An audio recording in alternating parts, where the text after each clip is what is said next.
여러분과 함께 루카가 전한 거룩한 복음입니다.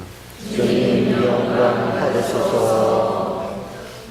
바로 그때 어떤 사람들이 와서 빌라도가 갈릴레아 사람들을 죽여 그들이 바치려던 제물을 피로 물들게 한 일을 예수님께 알렸다. 그러자 예수님께서 그들에게 이르셨다. 너희는 그 갈릴레아 사람들이 그러한 변을 당하였다고 해서 다른 모든 갈릴레아 사람보다 더 큰 죄인이라고 생각하느냐? 아니다. 내가 너희에게 말한다. 너희도 회개하지 않으면 모두 그처럼 멸망할 것이다. 또 실로암에 있던 탑이 무너지면서 깔려 죽은 그 18사람, 너희는 그들이 예루살렘에 사는 다른 모든 사람보다 더 큰 잘못을 하였다고 생각하느냐? 아니다. 내가 너희에게 말한다. 너희도 회개하지 않으면 모두 그렇게 멸망할 것이다.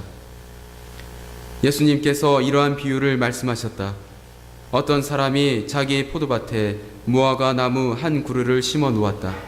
그리고 나중에 가서 그 나무에 열매가 달렸나 하고 찾아보았지만 하나도 찾지 못하였다. 그래서 포도 재배인에게 일렀다. 보게, 내가 3년째 와서 이 무화과 나무에 열매가 달렸나 하고 찾아보지만 하나도 찾지 못하네. 그러니 이것을 잘라버리게, 땅만 버릴 이유가 없지 않는가.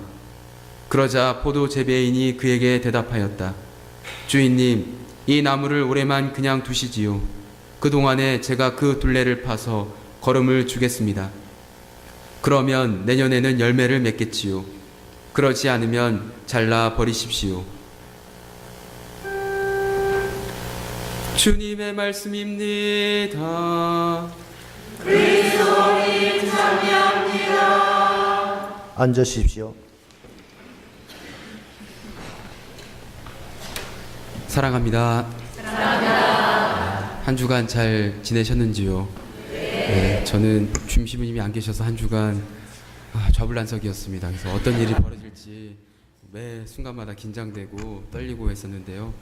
한 주간 보내면서 제가 그동안 이게 한 달 동안 화북에서 지내면서 어떤 마음으로 보냈는지 좀 이렇게 되돌아볼 수 있는 시간이었습니다. 요새 제가 계속 이게 하루가 끝나고 이제 방으로 들어오면 자꾸 목이 잠기는 현상이 일어납니다. 그래서 목과 그리고 눈이 자꾸 피로해지고, 그래서 여전히 내가 아직도 긴장감 속에서 이렇게 모든 일들을 이렇게 대하는구나라는 것도 느꼈고, 무엇보다도 목이 자꾸 잠기고 한다는 것은 제가 여전히 많은 신자분들의 목소리에 귀를 기울이기보다는 제가 하고 싶은 말만 계속 여전히 하고 있다는 어떤 그런 저의 모습들을 이렇게 보게 됩니다. 그리고 무엇보다도 한 주간 이렇게 강론을 하면서 참 사소한 시기인지라 신자분들께 좀 어두운 얘기, 회개, 죄, 그다음 고통, 순환에 대해서 자꾸 이야기하다 보니까 좀 마음이 되게 무거워지는 저를 이렇게 보게 되었습니다. 그럼에도 불구하고 사순 시기이기 때문에 우리들이 더 예수님과 함께 그 길을, 십자가의 길을 따라가는 그 마음을 생각한다면 우리가 한 주간 세상 밖에서 어찌 보면 좀 더 더럽혀지고 더 힘든 고통스러운 그 시간들을 이곳에서 예수님이 그 가신 길을 보면서 우리 또한 어떠한 마음으로 걸어야 되는지 이렇게 느낄 수 있는 그런 시간들이기에 조금 더 오늘도 복음 말씀 안에서 특히 예수님께 회개에 대해서 강요하시는데 회개에 대해서 좀 친자분들과 나눠보고자 합니다. 회개는 무엇이라 생각하시는지요? 자신이 했던 잘못으로 인해 눈물을 흘리거나 미안하게 느끼는 것을 회개라고 생각하시는지요? 아니면 깊은 반성을 하며 다시는 그러한 일을 하지 않겠다고 다짐하는 것이 회개라고 생각하시는지요? 회개는 독특한 특징이 있습니다. 바로 돌아온 탕자처럼 단순히 자신의 아버지께로만 잘못을 뉘우치는 것이 아니라 내가 하늘과 아버지께 죄를 지었습니다 라며 말하는 것이 진정한 회개입니다. 즉 하느님의 시선, 관점, 마음으로 향해 가는 것이 회개라는 뜻입니다. 죄를 짓고 그 죄에 대해서 후회하고 반성하는 것은 누구나 할 수 있습니다. 하지만 성숙된 그리스도인이라면 죄에 대해서 생각하고 그 죄에 대해서 고백하고 다시는 그 죄에 걸려 넘어지지 않겠다고 다짐하고 행동합니다. 그리고 그 모든 것들을 하느님께로 향해 있어야만 진정한 회개라고 할 수 있습니다. 오늘 주일 복음은 하느님의 자비와 우리의 회개에 대해 이야기하고 있습니다. 특히 예수님께서는 회개에 대해서 강조하고 있습니다. 하느님의 자비가 우리에게 쏟아진다 하여도 우리가 마음을 닫고 회개하지 않는다면 베풀어질 수 없음을 전하고 있습니다. 그러하기에 하느님의 자비로우신 선하심은 우리를 향해 열려 있으며 회개는 아주 강력한 희망의 근거가 될 것입니다. 복음에서 어떤 사람들이 예수님께 와서 빌라도가 갈릴레아 사람들을 죽여 그들이 바치려던 제물을 피로 물들게 한 일을 이야기합니다. 이는 예수님 시대에 많이 일어난 사건 가운데 하나였습니다. 이 사건 외에도 실로암에 있던 탑이 무너져 18사람이 죽은 불행한 사건이 있었습니다.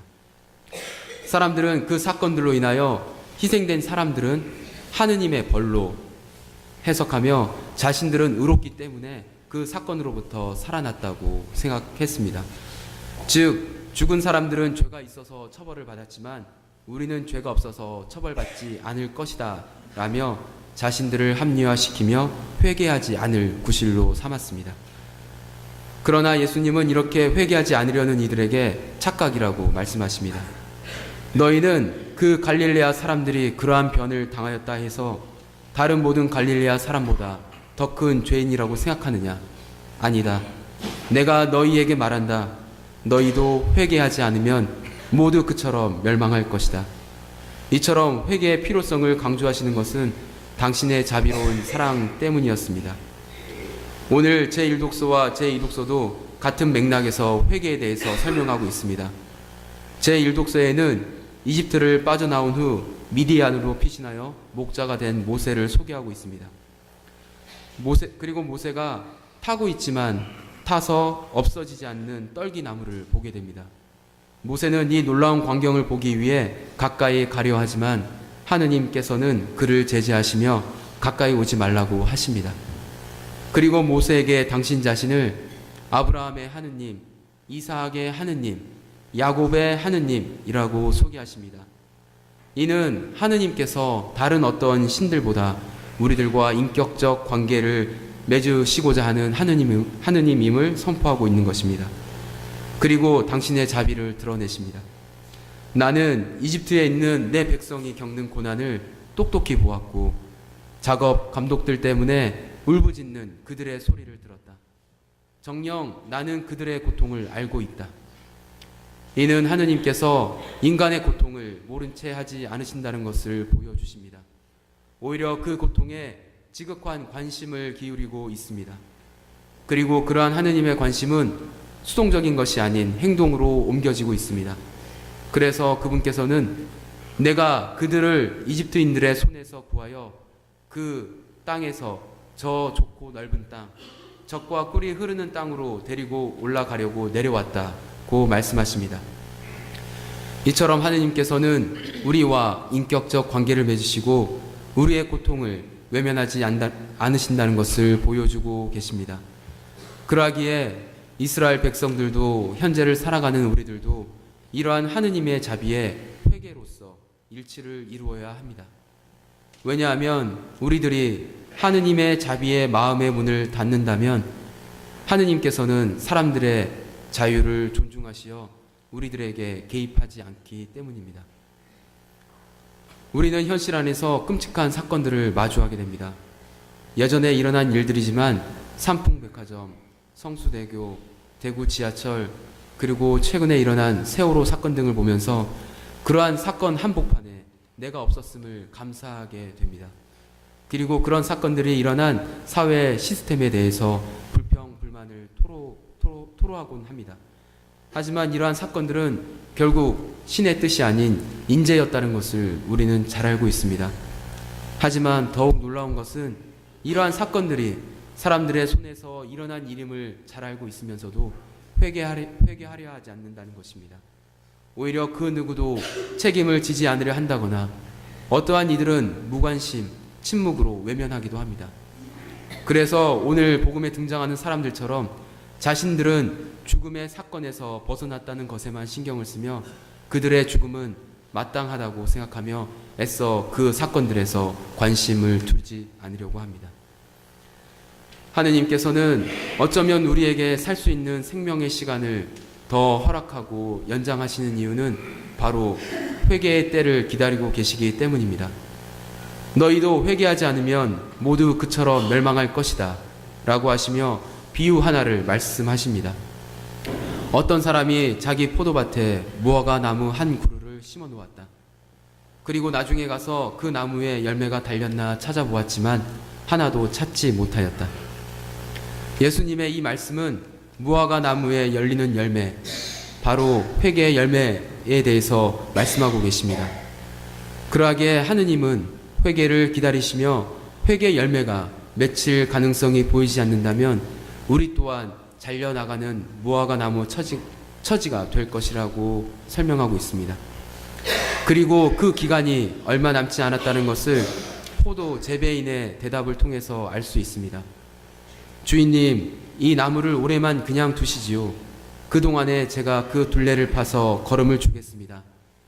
그러면 내년에는 열매를 맺겠지요. 그렇지 않으면 잘라 버리십시오. 이처럼 회개의 가능성은 기한이 정해져 있기에 그 가능성을 곧바로 잡아야 합니다. 그러지 않으면 가능성을 영원히 잃어버릴 수 있습니다. 사랑하는 형제자매 여러분, 회개는 죄인들에게만 유효하다는 생각이야말로 가장 큰 유혹이며 아주 위험한 태도입니다. 하느님께서는 우리 한 사람 한 사람에게 회개할 것을 요청하고 있다는 것을 알아야 합니다. 사순시기를 맞아 우리는 하느님 안에서 살아가는 방법, 기도하는 방법, 행동하고 일하는 방법, 다른 사람들과 관계 맺는 방법을 통해 우리의 삶을 새롭게 변화시키라는 권고를 받고 있습니다. 이는 우리가 회개라는 열매를 맺는 동시에 우리의 선익과 행복을 염려하고 있는 예수님의 그 깊은 사랑이 담겨져 있기 때문입니다. 오늘 우리는 이 미사를 통해 주님께 특별히 우리가 어떤 점에서 회개해야 하는지 깨우쳐 주시기를 청하며 진실한 노력으로